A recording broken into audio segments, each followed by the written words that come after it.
नमस्कार दोस्तों, सीखिए सिविल इंजीनियरिंग सीखो के साथ। और आज हम इंजीनियरिंग मैकेनिक्स के लेक्चर नंबर 6 में सेंटर ऑफ ग्रेविटी के बारे में पढ़ेंगे। तो चलिए शुरू करते हैं। सेंटर ऑफ ग्रेविटी क्या होती है? The force of attraction which is proportional to the mass of the particle acts vertically downward and is known as weight of the body. तो वेट क्या है किसी बॉडी का? जो फोर्स ऑफ अट्रैक्शन होता है F, वो प्रोपोर्शनल होता है किसके? मास के। F is proportional to M। और कैसे एक्ट करेगा? वो एक्ट करेगा किसी बॉडी के वर्टिकली डाउनवर्ड्स। इसी को हम क्या बोलते हैं? इसको हम बोलते हैं वेट, W। ठीक है, अब आगे बात कर लेते हैं। As the distance between the different particles of the body and the centre of the earth is same, therefore these forces may be taken to act along parallel lines. जैसा कि हम जानते हैं, जो डिस्टेंस है किसके किसके बीच में? पार्टिकल्स हैं जो बॉडी के और सेंटर ऑफ द अर्थ, वो कैसा है? वो सेम है। देयरफॉर जो फोर्सेस होंगे जो पार्टिकल में एक्ट करेंगे वो हम अलोंग पैरेलल लाइंस ले सकते हैं। ठीक है, मतलब जितने भी पार्टिकल्स होंगे, ये अलग अलग पार्टिकल्स हैं, ये सभी कैसे एक्ट करेंगे? पैरेलल एक्ट करेंगे और डाउनवर्ड्स एक्ट करेंगे। ठीक है, a point may be found out in a body through which the result of all the such parallel forces act. This point through which the whole weight of the body acts, irrespective of its position, is known as center of gravity, briefly written as CG. It may be noted that everybody has one and only one center of gravity. तो किसी body पे हम एक ऐसा point ले सकते हैं, ठीक है, थ्रू विच जो रिजल्टेंट है सभी फोर्सेस का वो एक्ट करेगा। ठीक है, जैसे बहुत सारे ये पार्टिकल्स हैं, इस बॉडी में बहुत सारे पार्टिकल्स होंगे और बहुत सारे पार्टिकल्स में जो फोर्स एक्ट करेगा वो पैरेलल रहेंगे। अब इन सभी फोर्सेस का जो रिजल्टेंट होगा वो एक पॉइंट के अलोंग एक्ट करेगा। ठीक है, और जो पॉइंट है जिसके अलोंग जो पूरा वेट है बॉडी का, ठीक है, वो एक्ट कर रहा है irrespective of its position. Position कैसा भी हो, आप इसको बॉडी को इस तरह से रख दें, बॉडी को किसी भी डायरेक्शन में, या तो इस डायरेक्शन में आपने रखा है या तो इस डायरेक्शन में इसको अलाइनमेंट कर दिया, अलाइनमेंट चेंज करा है, तो भी इसमें कोई फर्क नहीं आएगा। और ये जो पोजीशन होगा बॉडी का, ठीक है, जिसके अलोंग वेट एक्ट करेगा, इसी को हम क्या बोलते हैं? Centre of gravity, CG। ठीक है, हर बॉडी का केवल और केवल एक ही सेंटर ऑफ ग्रेविटी होता है। अब बात कर लेते हैं सेंट्रॉइड क्या होता है। The plane figures like triangle, quadrilateral, circle have only areas but no mass. The centre of area of such figures is known as centroid.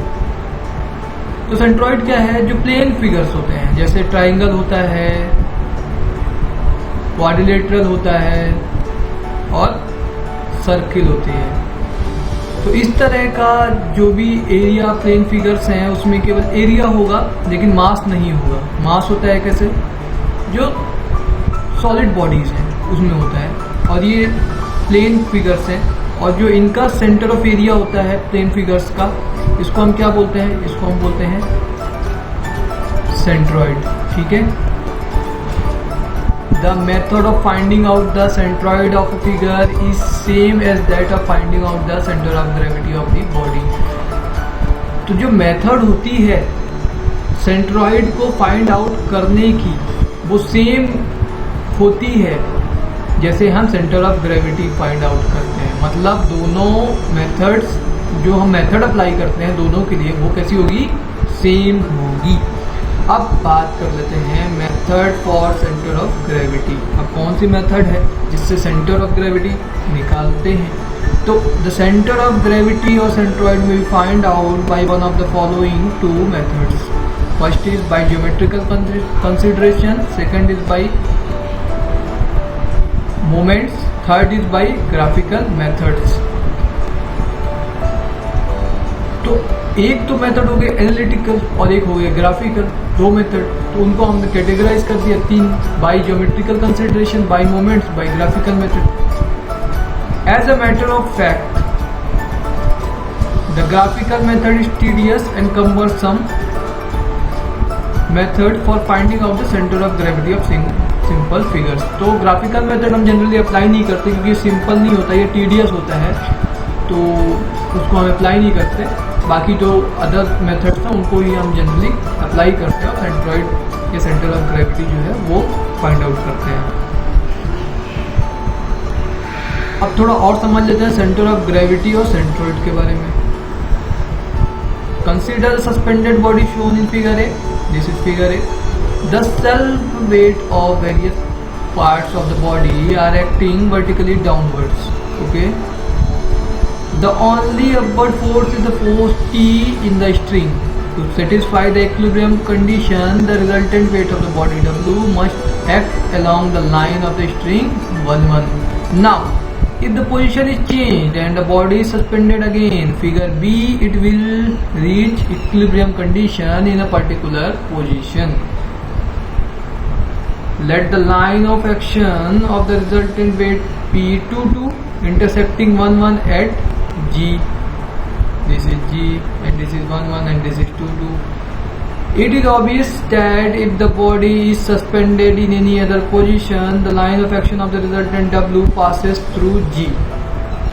This point is called the center of gravity of the body. Thus, the center of gravity can be defined as the point through which the resultant of the force of gravity of the body acts. तो यहाँ पर क्या है कि अब एक हमने suspended body ले लिया, ये बॉडी सस्पेंडेड है, मतलब यहाँ स्ट्रिंग से हमने इसको टाई कर दिया है और ये सस्पेंडेड है, लटकी हुई है, ठीक है। जो इसका सेल्फ वेट होगा, ये बहुत सारे इसमें पार्टिकल्स हैं, ये पार्टिकल्स, ये सब पार्टिकल्स हैं, इनका जो सेल्फ वेट होगा वो एक्ट करेगा डाउनवर्ड, ठीक है। और अपवर्ड फोर्स केवल एक ही होगा जो टेंशन फोर्स होगा, ये T, ठीक है। अब इक्विलिब्रियम कंडीशन को सेटिस्फाई करना है तो जो रिजल्टेंट वेट होगा W, ठीक है, वो एक्ट करेगा अलोंग 1-1, मतलब उसी लाइन में एक्ट करेगा जिसमें T अपवर्ड एक्ट कर रहा है, उसी में W डाउनवर्ड एक्ट करेगा, ठीक है। अगर आप क्या करते हैं, इस बॉडी की आप पोजीशन चेंज कर देते हैं, ये पहले अलाइनमेंट 1-1, अब ये 2-2, ये एक अलाइनमेंट है और एक ये पहले का था, ठीक है। हमने इसका अलाइनमेंट चेंज कर दिया, इस बॉडी को हमने थोड़ा सा पोजीशन इसकी चेंज कर दी। अब बॉडी को फिर से हमने क्या करा, सस्पेंड कर दिया। Then it will reach equilibrium condition a particular position. तो यहाँ भी इसके W वेट जो है इंडिविजुअल जो पार्टिकल्स हैं उनके डाउनवर्ड एक्ट कर रहा है, जो टेंशन फोर्स वो अपवर्ड एक्ट कर रहा है, और resultant weight W downward act करेगा। और ये जो 2-2 है इसके अलॉन्ग ही W नीचे एक्ट करेगा और जो टेंशन फोर्स है वो अपवर्ड एक्ट कर रहा है, ठीक है।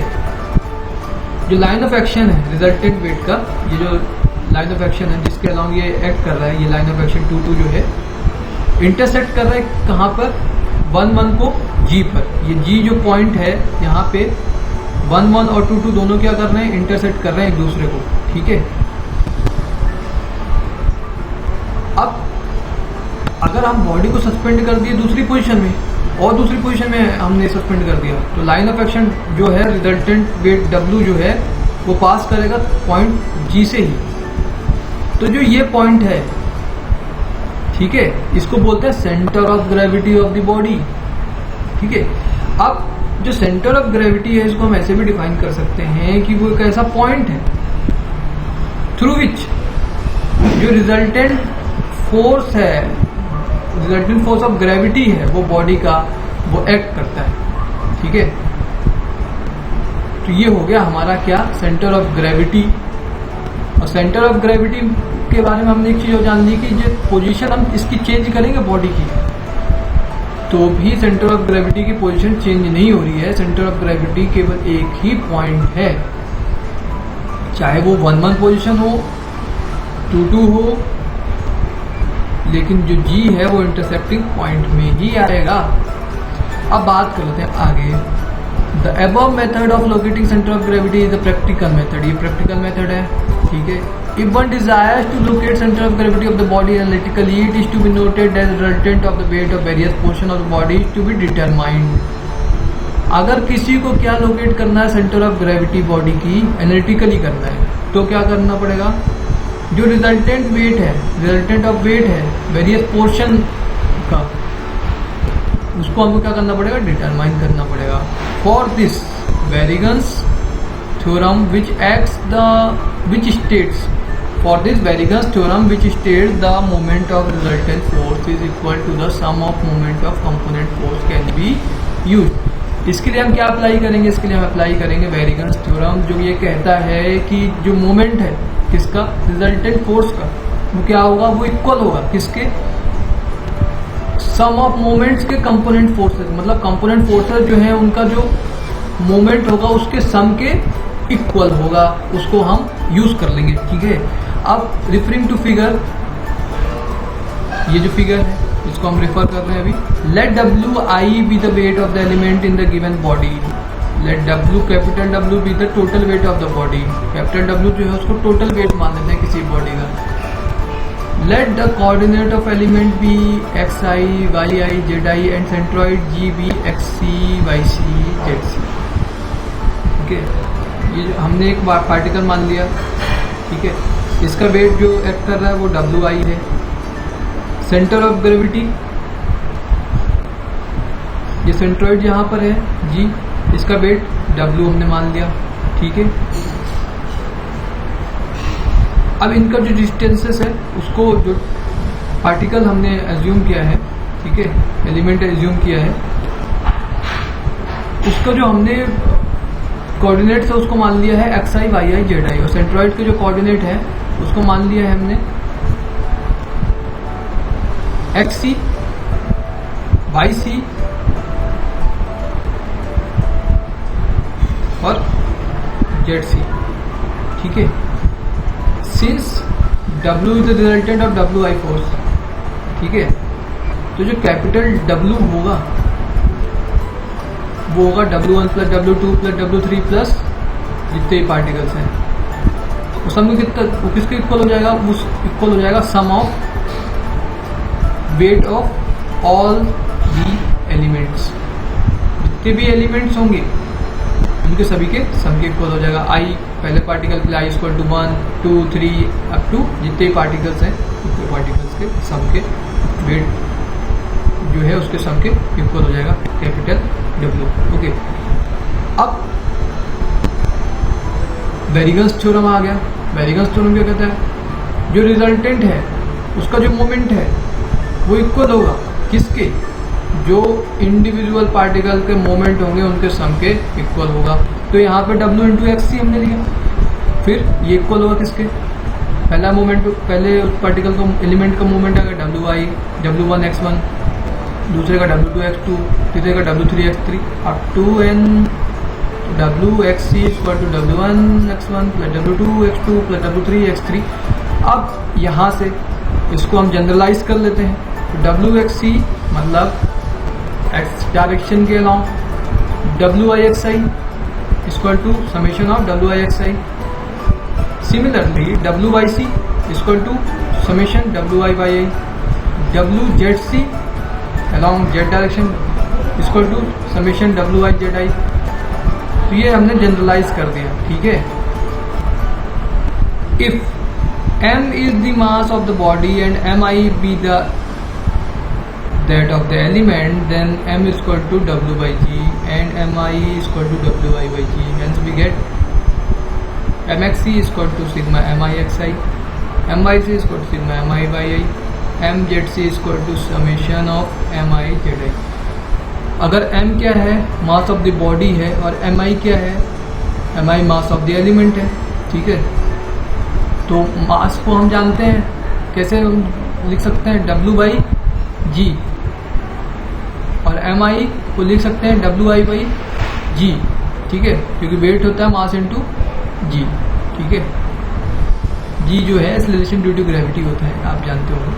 अब m into X C equal to mi xi summation equal to integration of xi dm। ठीक है, तो इंटीग्रेशन के फॉर्म में भी लिख सकते हैं, समेशन की फॉर्म में भी लिख सकते हैं। तो वेट को हमने रिप्लेस कर दिया मास से। ठीक है, अब आगे बात कर लेते हैं। यही हमने m y c कर दिया, ऐसे ही हमने m z c कर दिया। ठीक है, If the body is made up of uniform material of unit weight, then we know Wi is equal to Vi, where V represent volume. Then previous equation reduces to Vxc is equal to summation Vixi, Vyc is equal to summation Vi by I, Vzc is equal to summation Vizi. अब अगर body uniform material से बनी है जिसका unit weight है, ठीक है, तो उस केस में Wi Vi के इक्वल होगा, मतलब वेट जो है वो वॉल्यूम के इक्वल होगा, और वॉल्यूम जो है उसको हम V से रिप्रेजेंट कर रहे हैं, ठीक है। तो जो M है उसकी जगह V हो जाएगा, तो Vxc इसको समेशन Vixi ऐसी y और z की डायरेक्शन में भी कर देंगे। If the body is flat plate of uniform thickness, अगर बॉडी एक फ्लैट प्लेट है जिसकी थिकनेस कैसी है, यूनिफॉर्म है, इन XY प्लेन में क्या होगा, Wi equal to gamma AI T, मतलब वेट जो है वो हम जानते हैं क्या हो जाएगा, गामा क्या है, यूनिट वेट, ए क्या है, एरिया, ठीक है, थिकनेस, ओके। यूनिट वेट क्या होता है, वेट पर यूनिट वॉल्यूम, तो W बाई V, और A इंटू टी ये भी V हो गया, तो ये यूज हम कर सकते हैं Wi इक्वल टू Y, मतलब गामा AI T। तो इक्वेशन जो है वो कैसे फॉर्म में, AXC equal to summation AIXI, AYC equal to summation AI Y I.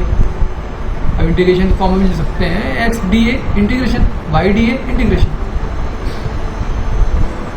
If the body is a wire of uniform cross section in XY plane, the equation reduces to LXC equal to summation LIXI, LYC equal to summation LI by I। तो अगर body कैसी है, एक wire के form में है जिसकी uniform cross section है एक्स प्लेन में, वाई प्लेन में, तो L इंटू एक्स क्या हो जाएगा, तो L मतलब length, XC equal to summation LIXI, L into Y C equal to summation LI Y I. Integration के फॉर्म में भी लिख सकते हैं, LXC equal to integration X DL by DL integration equal to L Y C. The term center of gravity is used only when the gravitational force weights are considered. This term is applicable to solids. Equation in which only masses are used. The point obtained is termed the center of mass. The central point obtained for volume, surface and line segments are termed the centroid. अब कुछ terms होते हैं जैसे centre of gravity, centre of mass और centroid, इनमें थोड़ा सा अंतर होता है। तो जो टर्म है सेंटर ऑफ ग्रेविटी, ठीक है, वो यूज़ करते हैं हम कब, जब ग्रेविटेशनल फोर्सेस या वेट्स को हम कंसीडर करते हैं। मतलब ये जो टर्म है वो एप्लीकेबल होता है सॉलिड बॉडीज के लिए, ठीक है। अब सेंटर ऑफ मास क्या होता है, अब सेंटर ऑफ मास मतलब जब हम केवल मासेस, जो मास होता है उसको ही कंसिडर करते हैं, और जो पॉइंट ऑब्टेन्ड होता है इक्वेशन का यूज़ करने के बाद, वो जो मतलब सॉल्व करके जो पॉइंट आता है वो पॉइंट को हम क्या बोलते हैं, सेंटर ऑफ मास।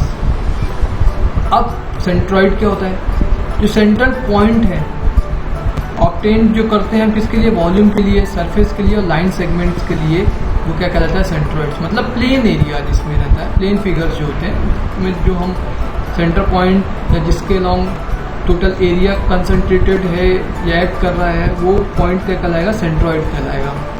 और सेंटर ऑफ ग्रेविटी में वेट रहता है, तो सेंट्रॉइड में एरिया रहता है, okay.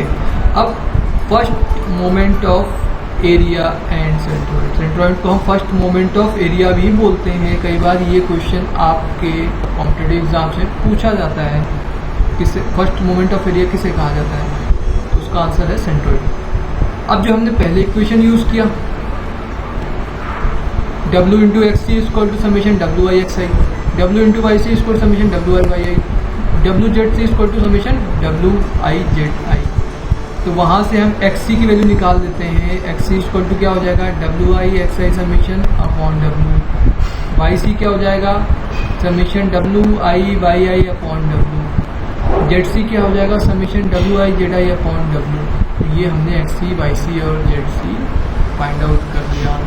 From the above equation we can make the statement that distance of center of gravity of the body from an axis is obtained by dividing moment of gravitational forces acting on the body about the axis by total weight of the body. Similarly, from equation we have x c is equal to summation a i x i upon a, y c is equal to summation a i by a i upon a.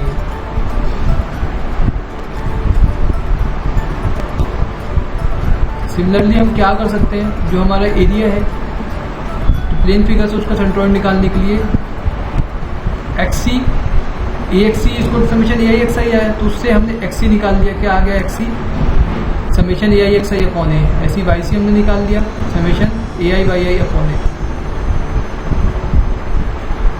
By terming summation a क्या है, as the moment of area about an axis we can say centroid of the plane area from any axis is equal to the moment of area about the axis divided by the total area। ठीक है, अब summation a क्या है, summation ए है summation of all the individual areas. ठीक है, तो centroid है प्लेन एरिया का फ्रॉम एनी एक्सिस, वो इक्वल होता है किसके, moment of area about the axis divided by the total area. ठीक है, अब अगर हम समेशन ए को लिख देते हैं as a moment of area about an axis, summation ये होता है। ठीक है, मोमेंट ऑफ एरिया जो होता है किसी भी एक्सिस के ऊपर,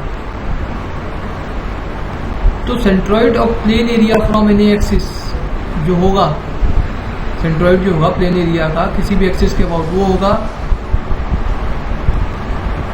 इसके इक्वल होगा, वो होगा moment of area about the axis divided by the total area. Moment of area क्या होगा, summation a i x I divided by total area क्या होगा, ए। तो ये मोमेंट ऑफ एरिया हो गया और ये हो गया total area. Okay, the moment of area summation ai x is termed as the first moment of area. Also, just to differentiate this form from term summation ai xi square, which will be dead later. अब जो यही term है जो moment of area है, उसको हम क्या बोलते हैं, उसको फर्स्ट मोमेंट ऑफ एरिया बोलते हैं। इसके बाद सेकेंड मोमेंट ऑफ एरिया, जब मोमेंट ऑफ इनर्शिया हम पढ़ेंगे तो हम उसको आगे भी देखेंगे, जो summation a i x I square आएगा तो क्या रहेगा। It may be noted that since the moment of area about an axis divided by total area gives the distance of the centroid from that axis, the moment of area is zero about any centroidal axis. मतलब centroidal axis के about जो आपका moment of area है वो होगा zero.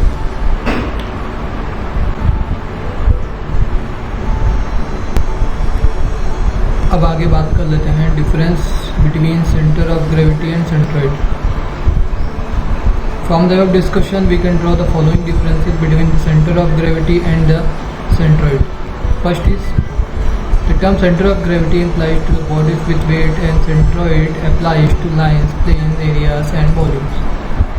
Center of gravity of a body is the point through which the resultant gravitational force or weight acts for any orientation of the body, whereas centroid is a point in a line, plane, area, volume such that the moment of area about any axis through that point is zero.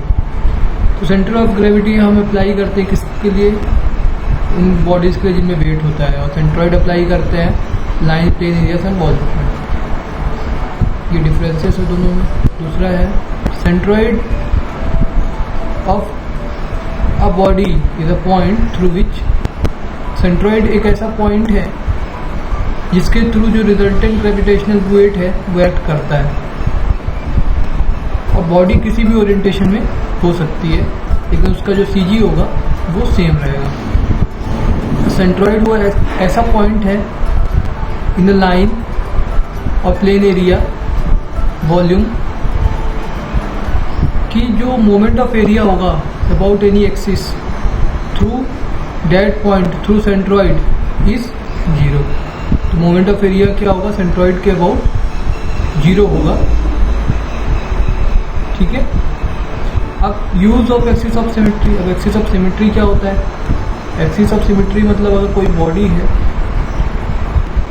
तो वो line जो उसको दो equal part में divide करती है वो क्या कहलाती है?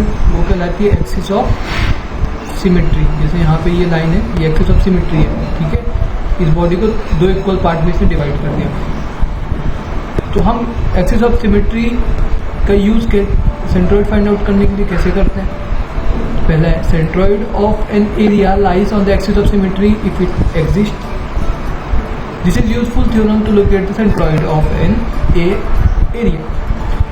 अब सेंट्रॉइड क्या है? सेंट्रॉइड अगर एक्सिस ऑफ सिमेट्री है किसी भी बॉडी में तो वहां पे जो सेंट्रॉइड होगा वो एक्सिस ऑफ सिमेट्री में लाई करेगा। पहली बात, इस थ्योरम को हम यूज कर सकते हैं किसके लिए? To locate the centroid of an area. Okay. अब determination of centroid of simple figures from first principle. For simple figures like triangle and semicircle, we can use general expression for elemental area and distance from an axis. Y bar is equal to integration y dA upon a, x bar is equal to integration x dA upon a। तो simple figures हैं जैसे triangle हो गया, semi circle हो गया। ठीक है। वहाँ पर हम जनरल एक्सप्रेशन एलिमेंटल एरिया का लिख सकते हैं और जो उसकी डिस्टेंस है फ्रॉम एन एक्सिस वो फाइंड आउट कर सकते हैं। एक्स बार क्या होगा? एक्स बार होगा integration x d a upon a और वाई बार होगा integration y d a upon a. The location of a centroid using the above equation may be considered as finding centroid from first the location of a centroid using the above equations may be considered as finding centroid from first principle। तो location जो हम centroid का find out करते हैं above equations जो दिए गए हैं उनका यूज करके उसको हम सेंट्रॉइड फाइंड आउट करने का फर्स्ट प्रिंसिपल मानते हैं। ठीक है। Now let us find centroid of some standard figure from first principle. अभी जो फर्स्ट प्रिंसिपल है इसका हम यूज करके कुछ स्टैंडर्ड फिगर्स का सेंट्रॉइड फाइंड आउट कर लेते हैं। तो आगे बढ़ते हैं। Centroid of A triangle. अब ट्राइंगल का सेंट्रॉइड फाइंड आउट करता है तो उसके लिए क्या है? कंसीडर कर लेते हैं एक ट्राइंगल एबीसी। यहाँ पे एबीसी ट्राइंगल कंसीडर कर लिया। अब इसका बेस है विड्थ बी, हाइट क्या है? एच।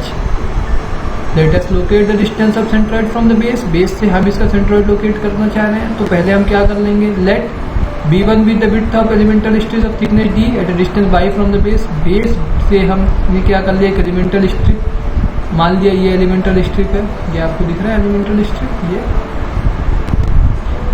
जिसकी विड्थ क्या है? B1। अब हमने ट्राइंगल के बेस से माना हुआ है इसको एट अ y डिस्टेंस। ठीक है।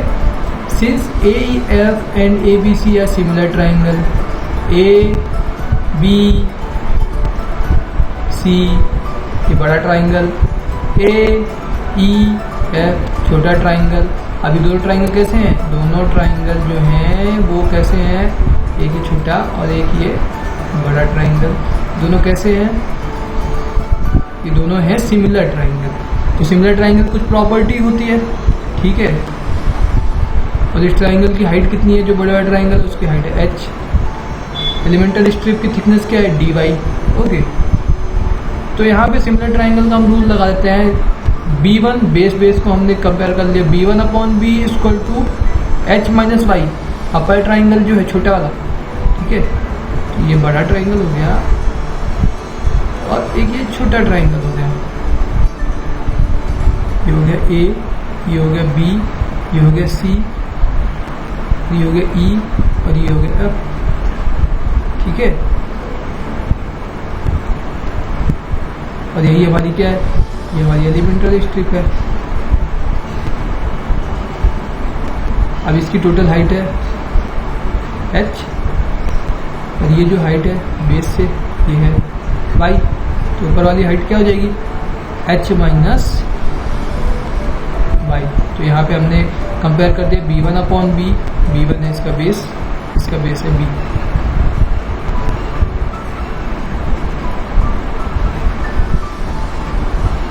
b1 upon B equal to h minus y upon y. यहाँ से हमने b1 निकाल लिया, वो हो जाएगा h minus y upon h into B.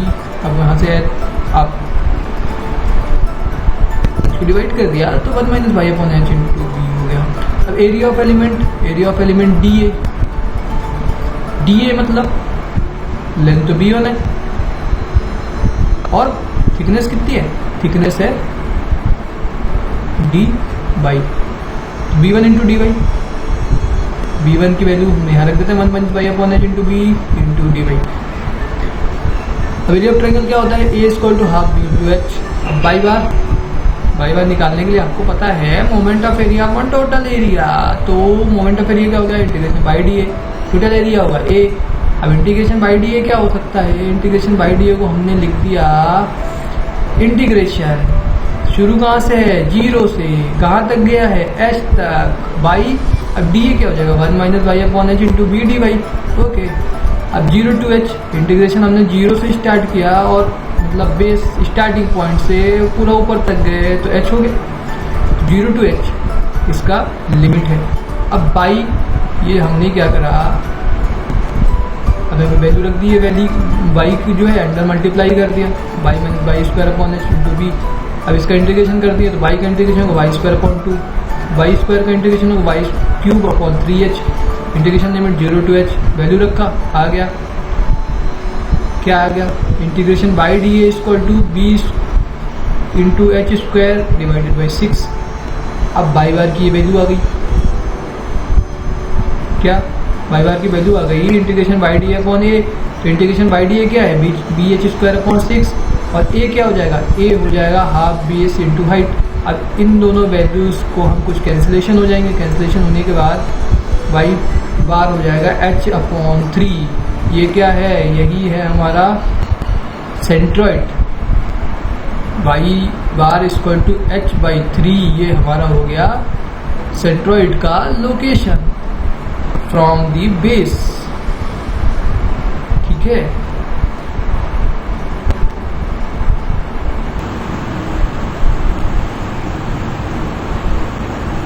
अब बात कर लेते हैं centroid of some common figures के बारे में।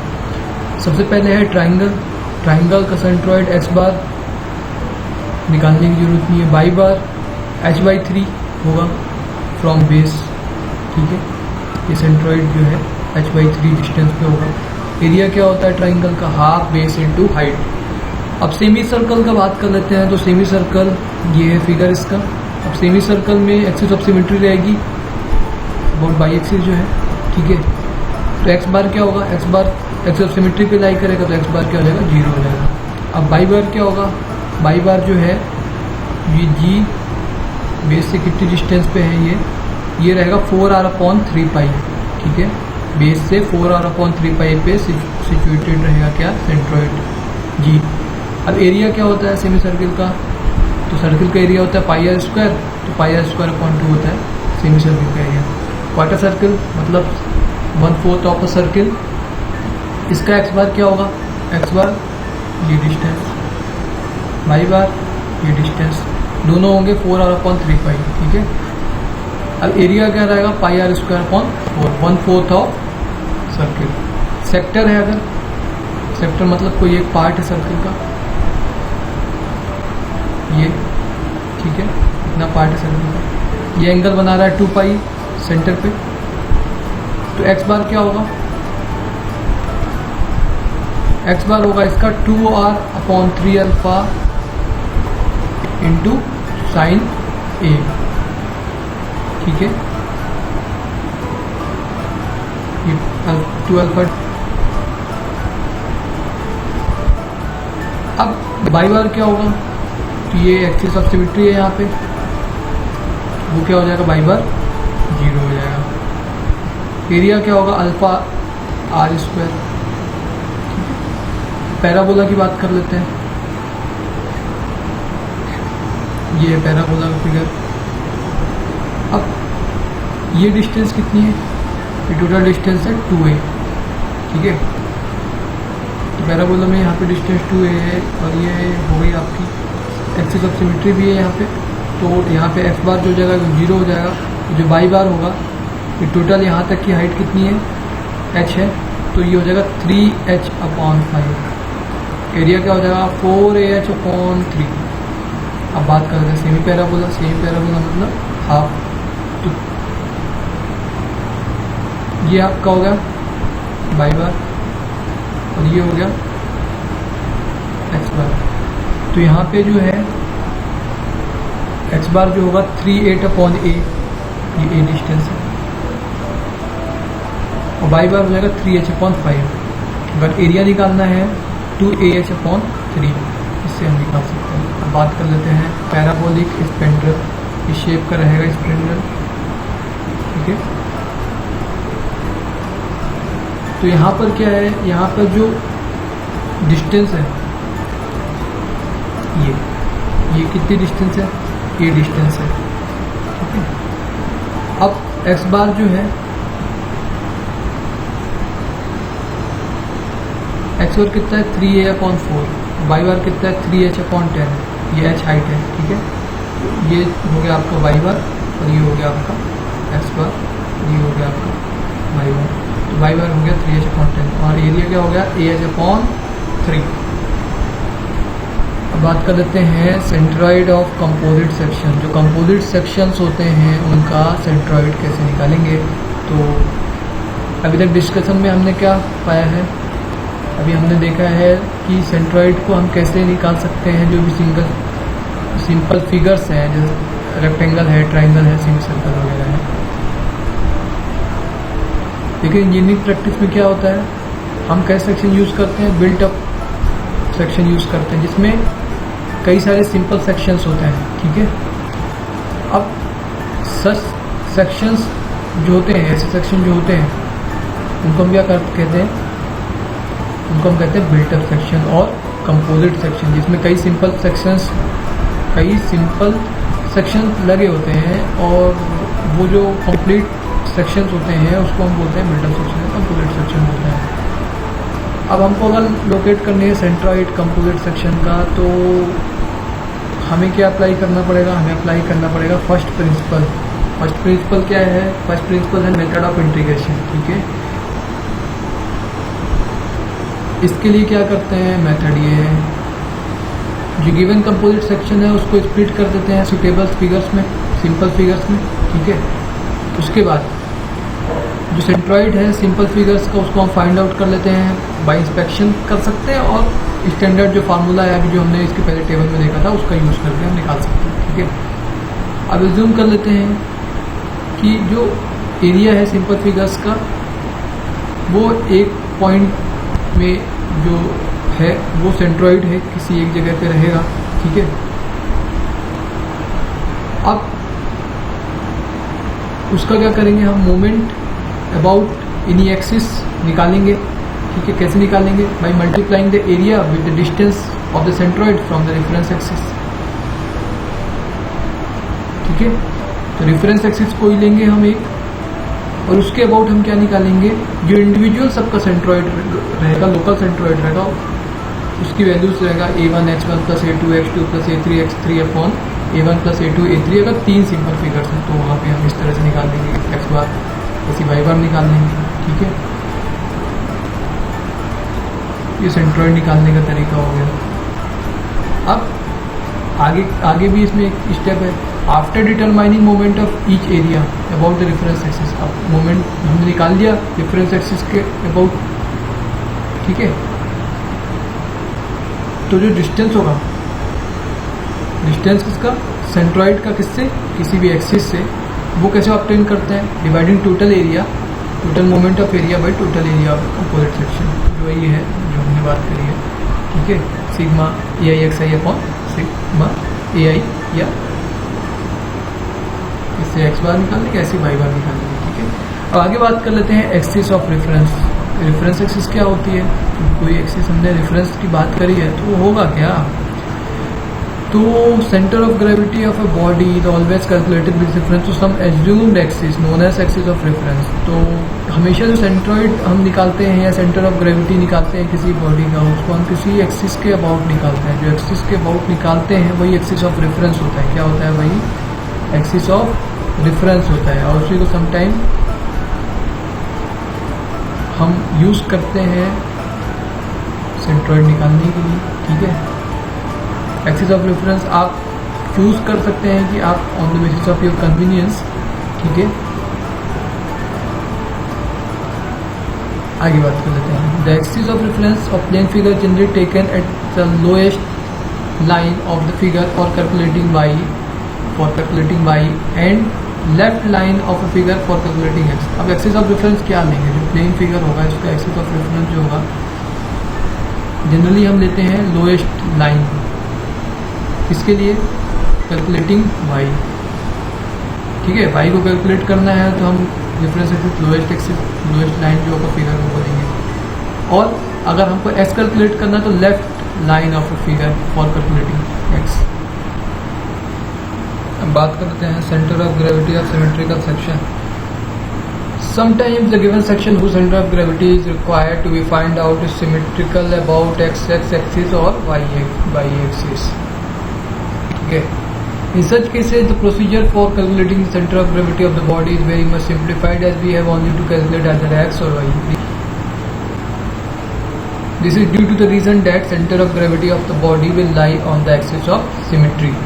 तो कभी कभी क्या होता है, जो सेक्शन गिवन होता है जिसका हमको सेंटर ऑफ ग्रेविटी रिक्वायर्ड होता है तो वो सिमेट्रिकल होता है एक्स एक्सिस और वाई एक्सिस के वो। ठीक है, तो जब भी ऐसा केस आता है तो इसका जो प्रोसीजर होता है सेंटर ऑफ ग्रेविटी निकालने का वो बहुत सिंप्लीफाइड हो जाता है। कैसे?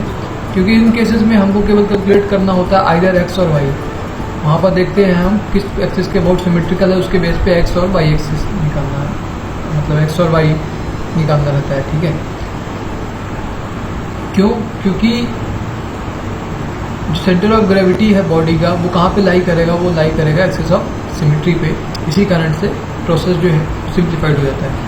अब बात कर लेते हैं centre of gravity of unsymmetrical sections. Sometimes the given section of centre of gravity is required to find out is not symmetrical either about x axis और y axis. In such cases we have to find out both the values of x and Y.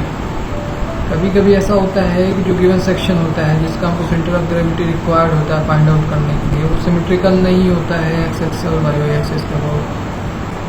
ऐसे cases में हमको both x और y axis निकालना, ऐसे cases में हमको जो वैल्यूज है एक्स और वाई दोनों निकालना पड़ता है। ठीक है, तो अनसिमेट्रिकल सेक्शन में एक्स और वाई दोनों निकालना पड़ता है। सिमेट्रिकल सेक्शंस में एक्स या वाई में कोई एक निकालना पड़ सकता है। वो डिपेंड करेगा कि किस एक्सिस के अबाउट एक्सिस ऑफ सिमेट्री आ रही है। ठीक है, अब centre of gravity of section with cut out holes. अगर कहीं पे कुछ कटआउट्स हैं किसी भी सेक्शंस में तो वहाँ पे सेंटर ऑफ ग्रेविटी हम कैसे निकालेंगे? या कोई होल्स है, ठीक है, प्रोवाइड जो किया गया है किसी सेक्शन में, वहाँ पर हम सेंटर ऑफ ग्रेविटी कैसे निकालेंगे उसके बारे में बात कर लेते हैं। तो centre of gravity of such section is find out by considering the main section first as the complete one and then deducting the area of the cut hole by taking the area of the cut hole as negative. Now substituting A2, the area of the cutout hole is negative in the general equation as the center of for the center of gravity we get x bar and y bar as given is shown in this. ठीक है, note in case of circle the section will be symmetrical along the line joining the center of the bigger and the cutout circle.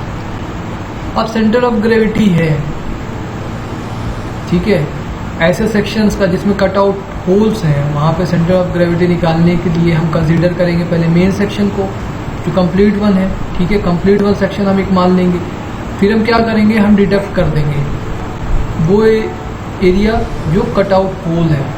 ठीक है, और जो area को हमको minus करना है जो कटआउट होल है उसको हम क्या लेंगे, उसको हम लेंगे निगेटिव। ठीक है, अब नाउ सब्स्टिट्यूटिंग, अब क्या करते हैं, सब्स्टिट्यूट करते हैं A2 की वैल्यू जो एरिया है किसका, कटआउट होल का, उसको निगेटिव हम वैल्यू पुट कर देंगे। ठीक है, तो general equation centre of gravity क्या बन जाएगा, A1x1, मतलब आप समझ लीजिए यहाँ पे मैं एक सिंपल फिगर बना देता हूँ। ये फिगर है, ठीक है, और यहाँ पे एक ये कट आउट पोर्शन है। तो ये शेडेड पोर्शन जो है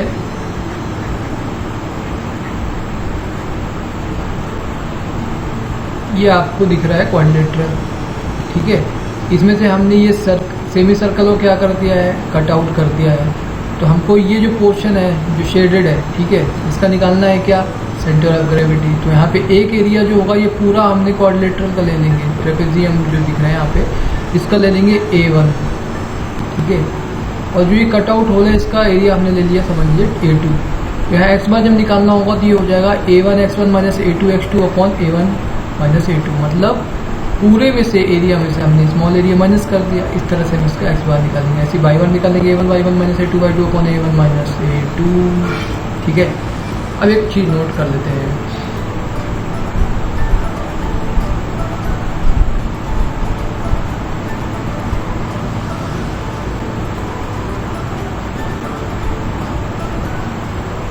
अगर कोई ऐसा केस है जो सर्किल जहाँ पे आ रहा है, तो जो सेक्शन होगा वो सिमेट्रिकल किसके अलॉन्ग होगा, वो सिमेट्रिकल होगा जो लाइन ज्वाइन करे किसका, centre of bigger and the cut out circle. Bigger circle का और कट आउट सर्कल का जो लाइन होगी तो दोनों के सेंटर को ज्वाइन करेगी, ठीक है। उस लाइन के अबाउट जो सर्कल, उसके अबाउट वो क्या होगी, सिमेट्रिकल होगी। अब कुछ न्यूमेरिकल सॉल्व कर लेते हैं। तो यहाँ पर एक क्वेश्चन है, find the centre of gravity of A 100 into 150 into 30 mm T section. यहाँ पे टी सेक्शन ये गिवन है, 100 इंटू 150 इंटू 30, ठीक है। अब यहाँ पर ये आपको फिगर गिवन है, ये क्या है, टी शेप में है। एक यहाँ पे ये रेक्टेंगल है और यहाँ पे ये रेक्टेंगल है, इसका मैं नाम दे दिया ABCDEFGH, ठीक है। अब सॉल्यूशन की बात कर लेते हैं। As the section is symmetrical about y axis, y axis के अबाउट सिमेट्रिकल दिख रहा है, नहीं दिख रहा, दिख रहा है ना। यहाँ पे हमने इसको y एक्सिस बनाया तो यहाँ पे क्या हो गया, ये दो पार्ट में इक्वल में डिवाइड हो गया, बाइसेक्ट कर रहा है किसको, वेब को। Therefore centre of gravity will lie on the axis, axis पे लाई करेगा, नहीं करेगा, ये हमने पहले पढ़ा हुआ है। तो सेंटर ऑफ ग्रेविटी है वो इसी एक्सिस में कहीं भी लाई कर सकता है, उसके लिए हमको क्या निकालना पड़ेगा। अब ये x तो आएगा, अब y आएगा, तो y बार कितना होगा वो हमको निकालना होगा, क्योंकि x बार तो आएगा नहीं, ठीक है, क्योंकि ये सिमेट्रिकल है अबाउट y एक्सिस, तो x बार नहीं आएगा। अब y बार आएगा तो y बार कितना आएगा ये हमको निकालना पड़ेगा। इसके लिए हम क्या करते हैं, स्प्लिट करते हैं सेक्शन को दो रेक्टेंगल में, ABCH और DEFG में। यहाँ पे ये दिख रहा है, एक ये हरा पोर्शन है, ये हमने पहला मान लिया रेक्टेंगल, और ये दूसरा रेक्टेंगल जो पिंक कलर में है। तो अब क्या कर लेते हैं, let the bottom FE be the axis of reference. तो एक एक्सिस ऑफ रेफरेंस लेना पड़ता है ना, तो ये हमने बॉटम को ले लिया क्या, एक्सिस ऑफ रेफरेंस। अगर y बार निकालना है तो आप हमेशा बॉटम को लीजिए एक्सिस ऑफ रेफरेंस, और x बार निकालना है तो लेफ्ट हैंड पोर्शन को लीजिए एक्सिस ऑफ रेफरेंस। तो पहली चीज़ है रेक्टेंगल ABCH, ठीक है, ABCH ये, ठीक है। अब इसमें A1 निकाल लेते हैं। A1 मतलब एरिया 100 इंटू 30, 3000 mm²। y1 मतलब इसका खुद का एक क्या होगा, एक लोकल सेंट्रॉइड हम निकालते हैं। तो x1 y1, x2 y2, ठीक है। तो y1 हमको निकालना है, तो इसका खुद का सेंट्रॉइड यहाँ पे लाई करेगा, तो इसके मिडिल पोर्शन पे लाई करेगा, और इसका बॉटम से हमको निकालना है वैल्यू, क्योंकि एक्सिस ऑफ रेफरेंस है, वहाँ से हमको निकालना रहेगा y हमेशा, ठीक है। ये हो गया कितना, 120 प्लस 15 कितना हो गया, 135, या फिर 150 में से 15 माइनस कर दो तो वहाँ से भी आ जाएगा y1। अब दूसरे में आ जाते हैं, रेक्टेंगल DEFG, यहाँ पे A2 निकालोगे, तो A2 हम कैसे निकालेंगे, यहाँ पे A2 निकालेंगे 120 ये कितना है इसका लेंथ ऑफ ग्रिड 120, इसकी लेंथ ये इधर हो गई, डेप्थ 120 और ये 30 होगा, तो 120 इंटू 30 3600 mm²। y2 निकाल दिए, y2 कितना जाएगा 120, एक्सिस ऑफ रेफरेंस से कहाँ पे आएगा, ये यहाँ पे आ गया, ये आ गया 120 टोटल है, तो ये कितना हो जाएगा 60 हो जाएगा, ठीक है, ये आ गया 60। तो यहाँ पे हमने y2 निकाल दिया। निकालना सभी कहाँ से है, एक्सिस ऑफ रेफरेंस से है, ठीक है। यहाँ पे हमने y1 यहाँ से निकाल लिया, यहाँ पे 1 निकाल दिया। अब we know that the centre of gravity of section and the bottom of flange FE, ठीक है। यहाँ से हम क्या बाई बार का जो हमारा फॉर्मूला है summation of moment of all simple figures upon total area, मतलब A1/1 plus A2/2 upon A1 plus A2, ये हमने फार्मूला यूज़ करा। अब यहाँ पे हम A1 की वैल्यू रख देंगे 3000, Y1 की 135, A2 की 3600, Y2 की 60 divided by A1 plus A2, ये किसमें mm में आएगा। इनको जब हम कैलकुलेट करेंगे पूरे को तो ये आ जाएगा वैल्यू 94.1 mm। अभी एक क्वेश्चन है, दूसरा क्वेश्चन है, इसमें हम क्वेश्चन की बात करते हैं, बाकी आप सॉल्व करके इसकी वैल्यू आप देख लीजिएगा कितना आ रहा है। यहाँ पे हमने ये लैमिना लिया है, इसमें क्वेश्चन क्या है, uniform lamina shown figure consist of rectangle, circle and triangle, determine centre of gravity of A lamina और डायमेंशन आर इन mm। तो यहाँ पे ये क्या है, ये पोर्शन है, तो इसमें हम क्या करेंगे, इसको सिंपल फिगर्स में डिवाइड कर देंगे। तो यहाँ पे एक हमने क्या बना दिया, एक ये पोर्शन हम बना लेंगे, एक ये बना लेंगे और एक ये बना लेंगे। तो एक ट्राइंगल बना दिया हमने, एक रेक्टेंगल बना दिया और एक सेमी सर्कल बना दिया। अब इसको हम A1/1, A2/2, A3/3, X1, X2, X3 ये निकाल के X बार और Y बार निकाल लेंगे। सिमेट्रिकल नहीं तो इसमें X बार और Y बार दोनों आएगा, यहाँ पर क्या Y बार ही आया है इसके पहले वाले क्वेश्चन में, ठीक है।